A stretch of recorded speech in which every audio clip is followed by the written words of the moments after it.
কে বলেছে আপনি ভুল পথে আছেন? ভুল হিসাব। আপনার ছেলে বড় ডাক্তার, প্রায় ডাক্তারই হচ্ছে প্রতারক। কে বলেছে? যে কোম্পানি তাকে টাকা দেয় সেই কোম্পানির ওষুধ লিখে। আপনি জানেন না? কে বলেছে আপনার ছেলে ভালো? আমি সব বলিনি যে সবাই খারাপ।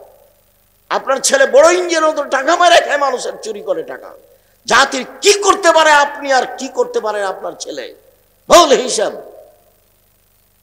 আপনার জীবন পশু প্রাণীর মতো। বুঝেও বুঝে না ওরা, অন্তর আছে বুঝে না, দেখেও দেখে না ওরা, চক্ষু আছে দেখে না, শোনেও শোনে না ওরা, কান আছে শোনে না। উলায়েকা কালা আনাম, তারা পশু প্রাণীর মতো, তারা গরু ছাগলের মতো, তারা কুকুর শ্রীর মতো, বালু মাজাল বরং তার চেয়ে খারাপ।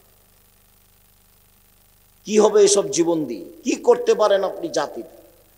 আপনার ভিত্তি শিরক, আপনার জন্ম শিরক, আপনার পড়াশোনায় শিরক, আপনার জীবন পশু প্রাণীর মতো। আপনার জীবনকে যদি আমি পশু প্রাণীর মতো মনে প্রমাণ করতে না পারি, আমি আব্দুর রাজ্জাক বিন ইউসুফ জাতির সামনে বক্তব্য দিব না। 90 সাল থেকে মাঠে আছে আপনার কল্যাণের জন্য। জাতির যদি রাস্তাঘাট করে দিতে না পারি, জাতির যদি স্কুল কলেজ করে দিতে না পারি, জাতিকে চূড়ান্ত সঠিক ধর্ম দিতে পারবো ইনশাআল্লাহ। ধর্মের ব্যাপারে জাতিকে ফাঁকি দিয়ে পরকাল হারাতে রাজি নই। বলছিলাম, বদনাম গীবত মানুষের সাথে জড়িত পাপ। মানুষের সাথে জড়িত পাপ সহজে ক্ষমা হয় না। শিরকের মতো বড় পাপ। এখন বলেন যে আল্লাহ ভুল হয়েছে, মাফ করো, ক্ষমা হয়ে যাবে। পাপের জগতে সবচেয়ে বড় পাপ হলো শিরক। সুদ মহাপাপ, তার ভাষা শোনাই কঠিন। আল্লাহ রসুল বলছেন, মাইয়াকুলু দিরহাম রিবা ওয়া ইয়ালাম আসাদ্দু মিন সিত্তাতি ওয়া সালাসিনা জিনিয়া। কেউ যদি জেনে শুনে 1 টাকা সুদ খায়, 36 বার জেনা করে যত পাপ হবে, 1 টাকা সুদ খেলে তার চেয়ে বেশি পাপ হবে। অবিবাহিত ছেলে মেয়ে জেনা করলে তাকে 100 লাঠি পিটে এলাকা থেকে তাড়িয়ে দিতে হবে।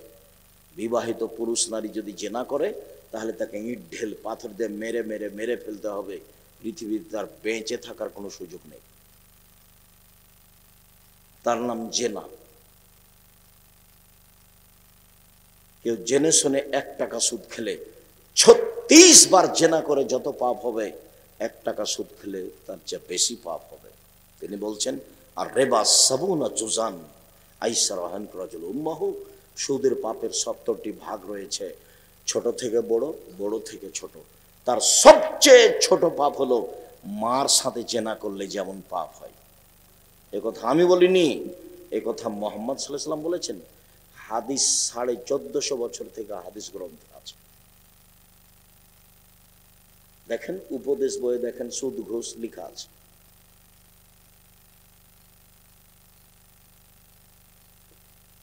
সুদ মহাপাপ, সুদ মহাপাপ, সুদ মহাপাপ। সুদ খেলে মানুষ ভিক্ষুক হবেই। আল্লাহ বলেছেন, ইয়ামহাকুল্লাহুর রিবা, সুদ মানুষের টাকাকে কমিয়ে দেয়। আর আল্লাহ রসুল বলেছেন, ইন্নার রিবা ওয়া ইন কাসরা ফাইন আকিবাতুহু তাসিরু ইলা কাল্লিন। সুদ যদিও বাহ্যিকভাবে মনে হয় বাড়ছে, কিন্তু তার শেষ পরিণতি হলো নিঃস্ব। আল্লাহ বলছেন টাকা কমে যাবে, আর আল্লাহ রসুল বলেছেন ও নিঃস্ব হয়ে যাবে। আমি দুইটার সমন্বয়ে বলে আসছি, ওকে ভিক্ষুক হতে হবে, আজ হোক আর কাল হোক। তার টাকা পয়সা থাকবে না, টাকা পয়সা তার ধ্বংস হবেই। আল্লাহ বলেছেন হবে, অতএব হতেই হবে, হবেই হবে। আর সেদিন বলছিলাম, আব্দুল্লাহর বক্তব্যতে আমি সেদিন স্পষ্ট হয়েছিলাম, সেদিন থেকে আপনাদের সামনে বলি যে সুদ খেলে টাকা কমে কেন? এই জন্য যে টাকার উপরে জুলুম করা হয়। প্রত্যেকটা জিনিস যাকে যে জন্য তৈরি করা হয়েছে, তাকে সেভাবে ব্যবহার না করলে তার নাম জুলুম। টেবিলটা বই রাখার জন্য, এখন আমি টেবিলের উপরে উঠে বসে আছি, তাহলে এটা হলো জুলুম। তো টাকার মুদ্রার জন্ম হয়েছে বিনিময়ে ব্যবহারের জন্য। 1 কেজি বেগুন নিলাম, বিনিময়ে টাকা দিলাম। 10 কেজি চাউল নিলাম, বিনিময়ে ডলার দিলাম, একটা স্বর্ণ নিলাম, বিনিময়ে রিয়াল দিলাম। তো তাহলে টাকা কিসের জন্য জন্ম হয়েছে? বিনিময়ে ব্যবহার হওয়ার জন্য। তো এখন মানুষ টাকা দিয়ে যদি টাকা নেয়, তাহলে কি বিনিময় হলো? তাহলে বিনিময় হলো না। তাহলে টাকার উপরে জুলুম হলো। যার উপরে আপনি জুলুম করবেন সে আপনার কাছে চিরদিন থাকতে পারবে না, একদিন না একদিন বিদায় হবেই। তা আপনি যখন সুদ খাবেন তখন টাকা আপনার জুলুম আর কতদিন সহ্য করবে? সহ্য করতে করতে এক সময় টাকা চলে যাবে। মূল কথা, সুদ যত বড়ই পাপ হোক না কেন, কোটি কোটি টাকা সুদ খেয়েছেন, আজকে সব লেনদেন বন্ধ করে বলেন আল্লাহকে, আল্লাহ ভুল হয়েছে, তুমি আমাকে মাফ করো। আল্লাহ বলবেন ঠিক আছে করলাম। কিন্তু বলেছেন ওই যে নির্বাচন, অমুক অমুক, এই চোর সেই, এখন ওর জন্য ক্ষমা চান তো দেখি, মরা পর্যন্ত ক্ষমা চান, দেখি পাপ কেমনে ক্ষমা হয়ে যায়। এটা হবে না, এটা আল্লাহর সাথে জড়িত নয়, এটা মানুষের সাথে জড়িত। এইটা যদি আল্লাহ ক্ষমা করে দেন তাহলে আল্লাহ হবেন জালেম, জুলুমকারী। আর আল্লাহ বলছেন ইন্নী হারামতু যুলমা আলাইয়া, আমি আমার উপরে জুলুম করা হারাম করেছি। তুমি মানুষের বদনাম করেছো আর আমি ক্ষমা করে দেব, এই জুলুম আমি করি না। যার বদনাম করেছো ওর কাছে ক্ষমা নেওয়া। যার টাকা নিয়ে তুমি দেওনি তাকে টাকা দেওগা, ওটা আমি ক্ষমা করব না। তুমি ওর ছেলে মেয়ে 3টা, 2টা ছেলে 1টা মেয়ে, জমি জায়গা সব তুমি ছেলেকে লিখে দিয়েছো, মেয়েকে দেওনি, আমার কাছে ক্ষমা হবে না, ওখানে ক্ষমা নেওয়া। মানে জাহান্নামে চলেই গেছে, ঢোকেনি কেন? মরেনি এই জন্য। মানুষের হক নষ্ট হচ্ছে, মানুষের সাথে জড়িত পাপ। এটা অবশ্য পাপ না, এই চিন্তা আমার মাথাতে নেই। রংপুর, লালমনিরহাট ওই দেশের মানুষেরা, ওই জেলার মানুষেরা বোনেরাকে জমি দেয় না। বোনেরা জমি চাইলেই খেপে যায়, এটা বোনদের নাকি অপরাধ। তা আমি বললাম যে তোমার দাদা মারা গেছে, তোমার বাপ পাবে সকালে জমি আর তোমার ফুফু পাবে বিকালে জমি, এরকম না একসাথে? বলে একসাথে। একসাথে যদি পাই তাহলে এটার ফলাফল বলো। সম্মানিত দিনী ভাই বোন, বলছিলাম সুদ মহাপাপ। এরপরেও মানুষ যদি আল্লাহর কাছে ক্ষমা চাই, ক্ষমা হয়ে যাবে। জেনা মহাপাপ, এরপরেও যদি মানুষ আল্লাহর কাছে ক্ষমা চাই, ক্ষমা হয়ে যাবে। সালাত ত্যাগ করা, নামাজ না পড়া মহাপাপ। 70 বছর বয়স, একদিনও সালাত আদায় করেনি, আজ বলছে আল্লাহ আমার ভুল হয়েছে, তুমি আমাকে মাফ করো, আমি আজ থেকে সালাত শুরু করলাম, ইনশাআল্লাহ তার সব পাপ ক্ষমা হয়ে যাবে। কিন্তু বদনাম করে আল্লাহর কাছে ক্ষমা চাইবে, তখন এই পাপ ক্ষমা হবে না। মানুষের সাথে জড়িত পাপ হলো বদনাম, গীবাত, এক খেলে চেয়ে থাকবেন।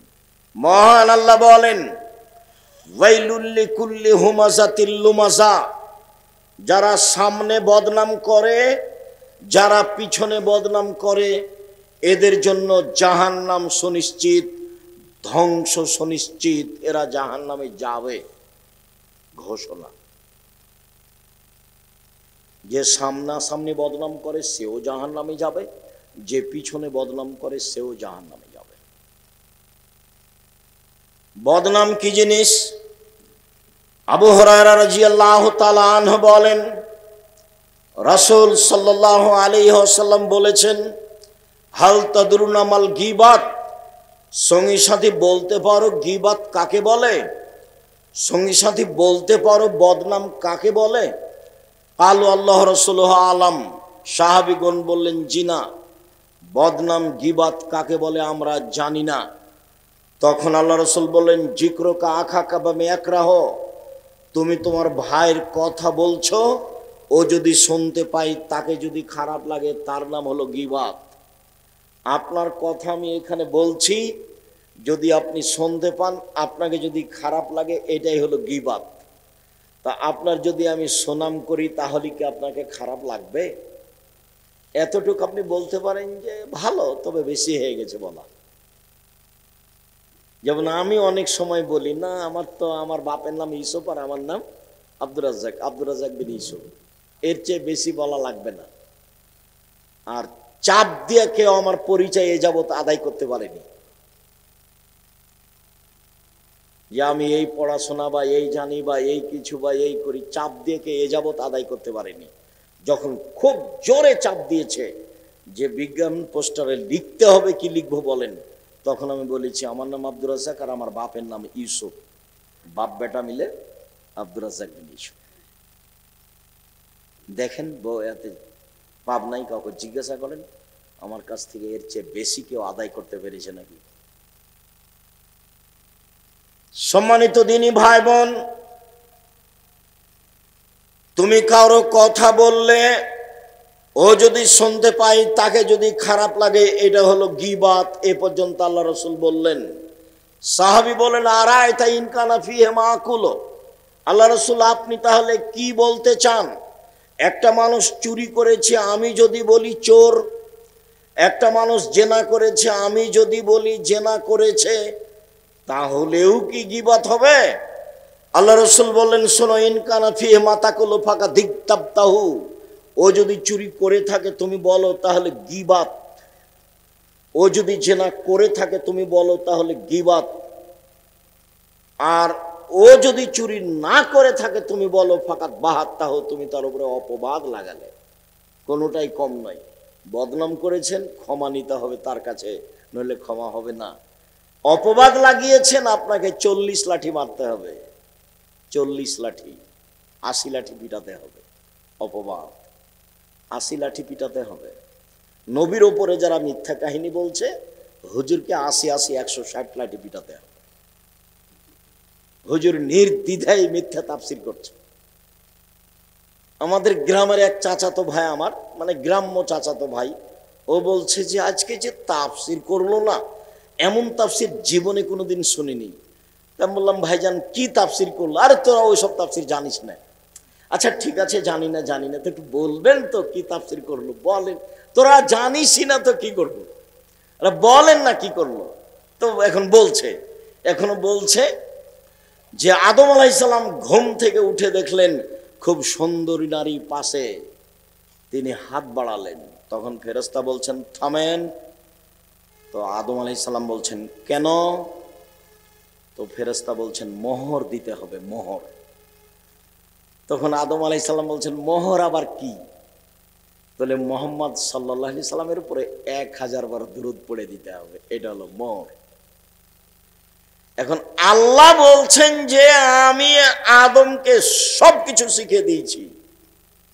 তাতে যদি কেউ তর্জমা করে পৃথিবীর শুরু থেকে নিয়ে কিয়ামত পর্যন্ত যা কিছু ঘটেছে, যা কিছু ঘটবে, যা কিছু আছে সব আদম আলাইহিস সালাম জানতেন, সেটাও ঠিক। পৃথিবীতে আদমের চেয়ে বড় শিক্ষিত মানুষ কেউ আসেনি, আসবেও না। কেন? অলৌকিকভাবে আল্লাহ তাকে সব শিখিয়ে দিয়েছেন, একথা আল্লাহ বলছেন। তো যাকে আল্লাহ সব কিছু শিখিয়ে দিলেন, তিনি তার বউটাকে কিভাবে হালাল করবেন সেটাই জানলেন না, এ আবার মুফাসসির। তখন আমি বললাম আপনার মুফাসসিরকে 80 160 লাঠি পিটাতে হবে। বলে দিন আপনার মুফাসসিরকে, আব্দুর রাজ্জাক বিন ইউসুফ বলেছেন আপনাকে নাকি 160 লাঠি পিটাতে হবে। কেন? যে তাফসির করেছেন এই তাফসির মিথ্যা। আদম আলাইহিস সালাম তার বউকে এভাবে হালাল করতে হবে, এভাবে আল্লাহ সৃষ্টি করেননি। আবার আদম আলাইহিস সালাম বউ হালাল করার পদ্ধতি জানেন না, এত বড় নোংরা তাফসির আপনাকে করতে হবে, এই হিসাব ঠিক নয়। বইয়ের নাম তাফসির কি মিথ্যা হতে পারে? দেখেন বিস্তারিত সব দেওয়া আছে। সম্মানিত দিনী ভাই বোন, বলছিলাম গীবত। জুবাইর ইবনে মুতঈম রাদিয়াল্লাহু তাআলা আনহু বলেন রাসূল সাল্লাল্লাহু আলাইহি সাল্লাম বলেছেন লা ইয়াদখুলুল জান্নাতা কাত্তাত ওয়া ফি রিওয়ায়াতিন নাম্মাম, বদনাম করে যে, গীবত করে যে, সে জান্নাতে যাবে না। চগলখড়ি করে যে, সে জান্নাতে যাবে না। ওইখানের কথা এখানে লাগাই, এখানকার কথা ওখানে লাগাই, এই চগলখোর জান্নাতে যাবে না। বদনাম গীবতকারী জান্নাতে যাবে না। জীবনে একটা খুব রিস্ক নিয়ে বেঁচে থাকার চেষ্টা করবেন, কারো বদনাম করবেন না, আর প্রতিশোধ নেবেন না। প্রতিশোধ নেই আর বদনাম নেই, যা হবে হবে। মোবাইলে যখন আমাকে গালি দেওয়া শুরু করে তখন আমার মা বোন দিয়ে শুরু করে, তো যখন গালি দিতে দিতে থেমে যাই তখন আমি আবার রিং দিয়ে বলি, ভাইজান আর কি কিছু গালি ছিল, হয়তো মোবাইলের টাকা মনে হয় শেষ হয়ে গেছে, আরও থাকলে দিয়ে নেন। আমি কোনোদিন তার প্রতিশোধ নিইনি। চেষ্টা করি মানুষের পিছনে না পড়া। মানুষের পিছনে পড়লে আল্লাহ আমার বিরুদ্ধে চলে যাবেন, তখন আমি আর টিকতে পারবো না। একটু পরে আসছে দেখেন। গীবাত মহাপাপ। আবু হুরায়রা রাদিয়াল্লাহু তাআলা আনহু বলেন, রাসূল সাল্লাল্লাহু আলাইহি ওয়াসাল্লাম বলেছেন, তাজদুন আশারনাস ইয়াউমাল কিয়ামা আল্লাযী ইয়াতি হাওলায় বিওয়াজহিন ওয়া হাওলায় বিওয়াজহিন। এই বিচারের মাঠে সবচেয়ে নিকৃষ্ট জঘন্য মানুষ হবে সেই যে গীবাত, বদনাম, চুগলখড়ি করে। এখানে আসে এক কথা বলে, ওখানে যায় আর এক কথা বলে। এ হলো মানুষের মধ্যে সবচেয়ে নিকৃষ্ট খারাপ মানুষ, এ জান্নাতে যাবে না। আনাস রাদিয়াল্লাহু তাআলা আনহু বলেন, রাসূল সাল্লাল্লাহু আলাইহি ওয়াসাল্লাম বলেছেন, মান কানা লাহু জাওয়াজান কানা লাহু ইয়াউমাল কিয়ামা লিসানান। যে ব্যক্তি দুনিয়াতে মানুষের বদনাম করবে, গীবাত করবে, বিচারের মাঠে তার দুইটা জিহ্বা হবে আগুনের। লিসানান মিন নার। কি বুঝলেন এই হাদিসটা? যারা মানুষের বদনাম করে বিচারের মাঠে তার মুখে কয়টা জিহ্বা হবে? দুইটা, আগুনের। কি হতে পারে অবস্থা? এই ছেলে, আমি আপনার প্রয়োজন দেখতে চাচ্ছি না, আপনাকে আমি সম্মান করতে চাচ্ছি। আপনাকে আমি মানুষ মনে করছি, পশু প্রাণী মনে করি না। আপনি নিজেকে কেন মনে করছেন? কেন চা খেতে গেলেন? কেন আপনি এখন মিষ্টি কিনতে গেলেন? আজকেই চা খেতে হবে, এখনই মিষ্টি কিনতে হবে। এত বড় নিম্ন শ্রেণীর মানুষ আপনাকে আমি মনে করিনি। এটা পাবনা এবং শহর, বুদ্ধি আছে। এত নিম্ন শ্রেণীর, ইতর শ্রেণীর মানুষ আপনাকে আমি মনে করিনি। আপনাকে আমি হুঁশিয়ার, বুদ্ধিমান মানুষ মনে করি। অতএব রাসূল সাল্লাল্লাহু আলাইহি সাল্লামের কথা, আল্লাহর কথা যতক্ষণ চলছে, নিজেকে আপনি মূল্যায়ন করিয়েন না, এই কথারই দাম দেন, ভালো হবে। মহান আল্লাহ বলেন, ইয়া আইয়ুহাল্লাযীনা আমানু ইজতানিবু কাসীরাম মিনাজ-জান। পৃথিবীর মানুষ, তোমরা মানুষের উপরে বেশি বেশি ধারণা করা খারাপ ধারণা থেকে বেঁচে থাকো। ইন্না বাদাদানি ইসম। নিশ্চয় কিছু ধারণাতে পাপ হয়। ধারণা করিও না ও এই করেছে মনে হয়, ও এই বলেছে মনে হয়। ধারণায় পাপ হয়। রাসূল সাল্লাল্লাহু আলাইহি সাল্লাম বলেন, ইয়াকুমুজ জান্নাহ ফাইন্না জান্না আকযাবুল হাদিস। পৃথিবীর মানুষ, তোমরা ধারণা থেকে বেঁচে থাকো। ধারণায় সবচেয়ে বড় পাপ। আল্লাহর নবী একবার বলেছেন, আকবারুল কাবায়রা সালাসা। সবচেয়ে বড় পাপ তিনটি। তখন তিনি বলেছেন, আল-ইশরাকু বিল্লাহ, আল্লাহর সাথে শিরক করা সবচেয়ে বড় পাপ। দ্বিতীয় তিনি বলেছেন, উকুকুল ওয়ালিদাইন, পিতামাতার অবাধ্য চলা। তৃতীয় তিনি বলেছেন, কাউলুজ জুরে, মিথ্যা সাক্ষী দাও, শাহাদাতুজ জুরে, মিথ্যা সাক্ষী দেওয়া পৃথিবীতে তৃতীয় মহাপাপ। পাবনা জেলে বহু মানুষ 20, 25, 30 বছর থেকে আছে, ও নিজেই জানে না আমি কেন জেলে। জজ জানে না ঘটনা কি, উকিল জানে না ঘটনা কি, সাক্ষীও জানে না ঘটনা কি। সাক্ষীকে বলেছে 1 লাখ টাকা দিব, তুমি এইভাবে বলিও। তখন সাক্ষী বলছে, আমি 2 চোখে দেখেছি মারতে। অথচ ঘটনা সাক্ষীও জানে না, উকিলও জানে না, জজও জানে না। এখন যে জেলে আছে সে বলছে, ব্যাপারটা কি আমি বুঝলাম না, আমি কেন জেলে? যেদিন এখানে মারামারি হয় সেদিন তো আমি ছিলাম না। আল্লাহ রাসূল বলছেন, শোনো, ইয়াতি আলাইকুম জামানুন, তোমাদের উপরে এমন একটা সময় চলে আসে, লাইদরিল কাতাল ফিমা কাতালা ওয়াল মাকতুল ফিমা কুতিলা, হত্যাকারী বুঝবে না কেন আমি মারছি, নিহত ব্যক্তি বুঝবে না কেন আমি মরলাম।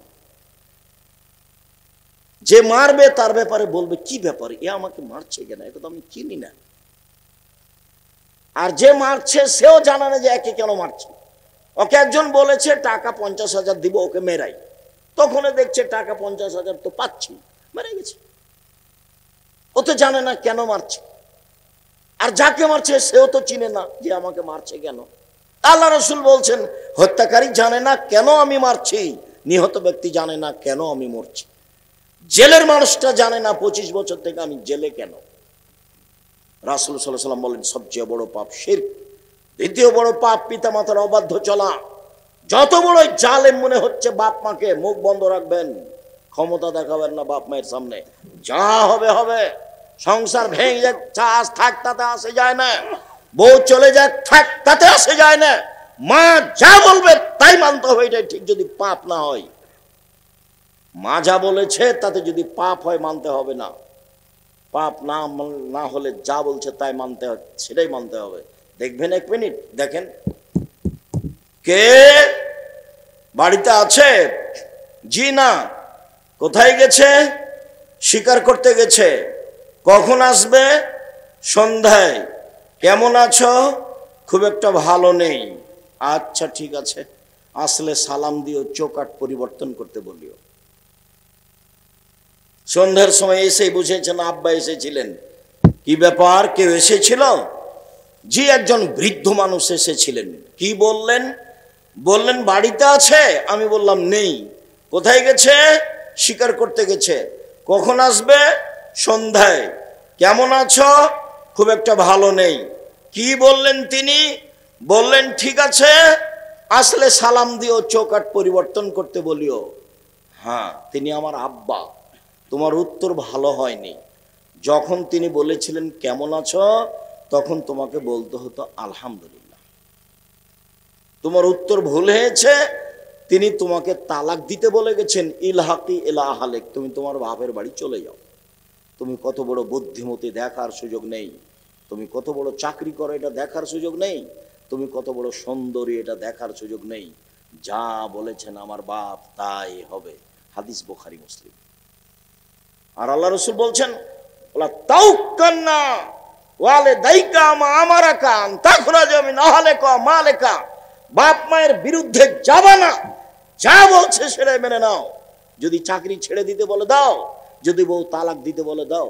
পরামর্শ ভিন্ন কথা, পরামর্শ আপনি দেন বাপ মাকে, সেটা ভিন্ন কথা, কিন্তু বাপ মা যেটা বলছে এক পর্যায়ে সেটাই মেনে নিতে হবে। পৃথিবীর দ্বিতীয় মহাপাপ বাপ মায়ের অবাধ্য চলা, পৃথিবীর তৃতীয় মহাপাপ মিথ্যা সাক্ষী দেওয়া। আল্লাহ রাসূল বলছেন ধারণাই সবচেয়ে বড় মিথ্যা। এবার নেন, ধারণাই সবচেয়ে বড় মিথ্যা। ধারণা করা থেকে বেঁচে থাকতে হবে। এই মনে হয় বলেছে, এই মনে হয় করেছে, এই মনে হয় বলেছে, এর নাম ধারণা। পরের অংশ আল্লাহ রাসূল বলছেন ওয়ালা তাহাসসু ওয়ালা তাজাসসু, পৃথিবীর মানুষ তোমরা মানুষের গোপন কথা কান লাগিয়ে শোনো না। মানুষের গোপন কথা কান লাগিয়ে শোনা হারাম, কাবিরা গুনাহ, লাভ লস দেখার সুযোগ নেই। মানুষ স্বামী স্ত্রী কি বলছে, 3 জন বসে কি বলছে তুমি কান লাগিয়ে শুনিও না। এই জন্য আল্লাহ রাসূল বলেছেন 3 জন মিলে কোথাও গেলে 2 জন মিলে কথা বলো না, নইলে তৃতীয় জন ভাববে আমার কথাই মনে হয় বলছে, আমার কথাই মনে হয় বলছে, এদিক ওদিক ঘুরবে আর কান লাগাবে, দেখি কি বলে, দেখি কি বলে। আল্লাহ রাসূল সাল্লাল্লাহু আলাইহি ওয়াসাল্লাম বলেন কেউ যদি মানুষের গোপন কথা কান লাগিয়ে শোনে, তাহলে সীসা তামাকে গলিয়ে জাহান্নামের আগুন দিয়ে গলিয়ে তার কানে ঢেলে দেওয়া হবে। এটা হলো শাস্তি। মানুষের গোপন কথা শোনা চিরদিনের জন্য হারাম। ওয়ালা তাজাসসু, মানুষের দোষ ত্রুটি উদ্ঘাটন করো না। 2 জন সাংবাদিক প্রতিষ্ঠানে এসেছে, আমাকে জিজ্ঞাসা করছে, তখন আমি বলছি তোমাদের রুজি আর দুনিয়াতে হয়নি, এই রুজি করতে এসেছো, কি দিয়ে তুমি একে হালাল করবা? আল্লাহ রাসূল বলেছেন, মান সাতারা মুসলিমান সাতারাহুল্লাহ ফিদ দুনিয়া ওয়াল আখিরাহ। কেউ যদি মানুষের দোষ ত্রুটি ঢেকে রাখে, তাহলে আল্লাহ তার ইহকালের দোষ ঢেকে রাখবেন, পরকালও ঢেকে রাখবেন। তো তুমি যে এসেছো মানুষের দোষ ত্রুটি জানতে, এটা তুমি কালকে পেপারে দিবা? তো তুমি যে সরাসরি রাসূলের বিরোধী, তুমি ভিক্ষা করে খাও। তোমাকে কে সাংবাদিকতা করতে বলেছে রুজি আর পাওনা দুনিয়াতে? সাংবাদিক সাহেব, মনে কিছু নিয়েন না, আপনাকে খাটো করতে আসেনি। আপনি নিজের বুঝ অন্যকে দিবেন না। আপনি মানুষের দোষ ত্রুটি যেভাবে তল্লাশি চালিয়েছেন, এটা নেহায়েত, এটা হারাম, এটা কাবিরা গুনাহ। ওই সাংবাদিকের প্রয়োজন নয়, ওই সাংবাদিকতা লাগবে না। আপনি যে কয়েকদিন করেছেন এরটি কি হবে? কত মানুষের কাছে ক্ষমা নেবেন? জাহান্নামে চলে গেছে, খালি মরতে বাকি আছে।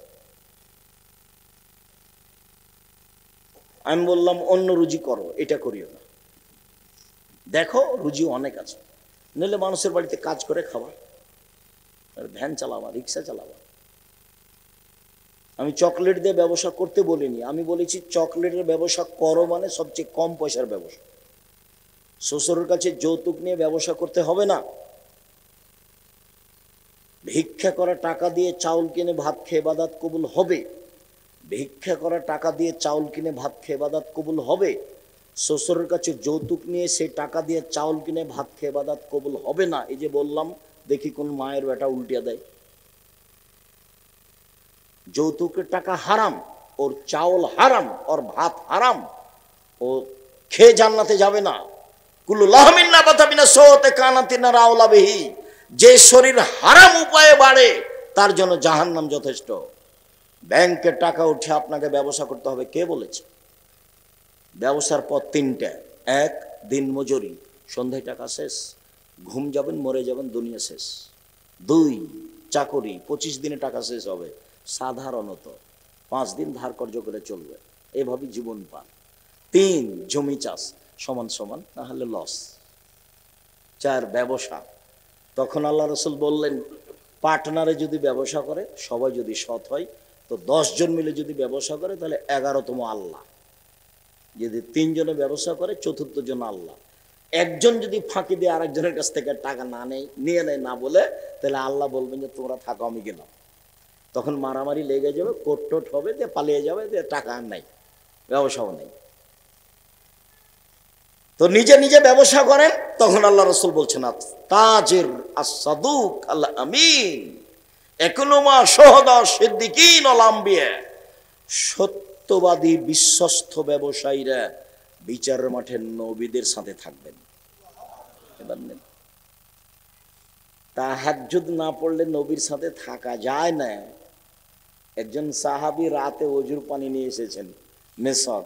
আল্লাহ রাসূল খুশি হয়ে বলছেন, সাল সালমা সেতা, তুমি চাও কিছু চাও, যা চাও চাও, আমি খুশি হয়েছি। এনারা ব্যবসা বাণিজ্য করেন, এনারা ভালো বুঝেন কর্মচারী কি জিনিস।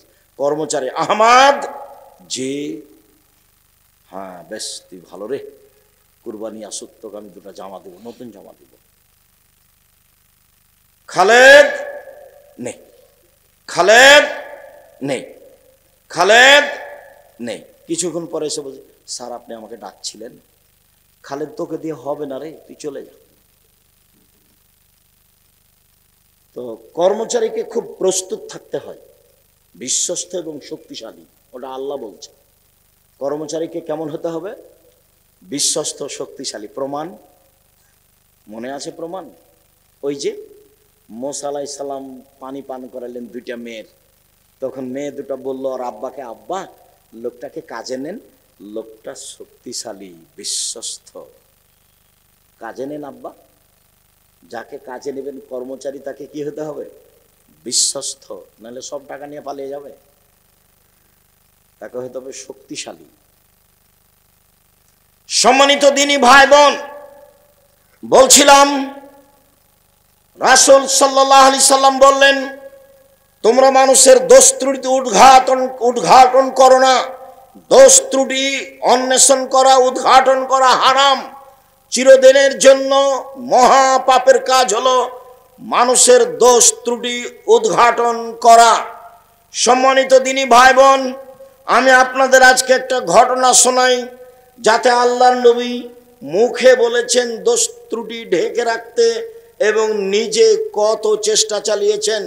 মুখে যা বলেছেন সেটা বলবো ইনশাআল্লাহ, চেষ্টা যা করেছেন সেটাও বলছি। আপনি দেখেন, বুরায়দা রাদিয়াল্লাহু তাআলা আনহু বলেন, যা মাইজ ইবনে মালিক এলেন নবী সাল্লাল্লাহু আলাইহি সাল্লাম অকালা তাহিরনি ইয়া রাসূলুল্লাহ। মাইজ ইবনে মালিক একটা লোক, মালিকের বাড়ি থাকতে অশ্লীল কাজে লিপ্ত হয়। মালিক হজ্জাল বলেন, মাইজ ইবনে মালিক, তুমি তোমার ঘটনা রাসূলের কাছে গিয়ে বলো, দেখো তো তিনি কি বলেন। মালিকের পরামর্শে মাইজ ইবনে মালিক এসে বলছেন, আল্লাহর নবী তাহেরনি, আমাকে পবিত্র করেন। আল্লাহ রাসূল জিজ্ঞাসা করলেন না, কেন তোমাকে পবিত্র করব? তিনি বললেন, ইরজে, বাড়ি ফিরে যাও, আস্তাগফিরুল্লাহ, আল্লাহর নিকটে ক্ষমা চাও, তুব ইলাইহি, তওবা করো। বাক্য প্রমাণ করছে লোকটা মহাপাপ করেছে, নইলে কেন বলবেন ক্ষমা চাও, তওবা করো, ফিরে যাও, ক্ষমা চাও, তওবা করো। তওবা তো বড় পাপের জন্য হয়। উনি তো জিজ্ঞাসা করছেন না কেন। ফরাজা গায়রা বাইদিন, একটু গিয়ে আবার ফিরে এসে বলছেন, তাহেরনি ইয়া রাসূলুল্লাহ, আল্লাহ রাসূল আমাকে পবিত্র করেন। তখন আল্লাহ রাসূল বলছেন, ইরজে, বাড়ি ফিরে যাও, আস্তাগফিরুল্লাহ, আল্লাহর নিকটে ক্ষমা চাও, তুব ইলাইহি, তুমি তওবা করো, পাপ ক্ষমা হয়ে যাবে। লোকটা চলে গেল। একটু গিয়ে আবার ফিরে এসে বলছে, তাহেরনি ইয়া রাসূলুল্লাহ, আল্লাহ রাসূল আমাকে পবিত্র করেন। তখন আল্লাহ রাসূল বললেন, তুমি ফিরে যাও, ক্ষমা চাও, তওবা করো। লোকটা চলে গেল। আবার ফিরে এসেছে, চতুর্থবার এবার হচ্ছে। যখন চতুর্থবার এসেছে, তখন আল্লাহ রাসূল বলছেন, আবিহি জনন, ও কি পাগল? আমি তো তাকে চলে যেতে বলছি, যায় না কেন? সে কি আমার কথা বুঝে না? আমি তো তাকে চলে যেতে বলছি যে তুমি যাও, ক্ষমা চাও, তওবা করো, পাপ ক্ষমা হয়ে যাবে। কালু লাইসা বিমাজনুন, সাহাবীগণ বলেন, জি না, আল্লাহ রাসূল তো পাগল নয়। কই, আল্লাহ রাসূল তো একবারও বলছেন না। কেন কেন তোমাকে পবিত্র করব? ঘটনা কিন্তু বুঝতে পারছেন।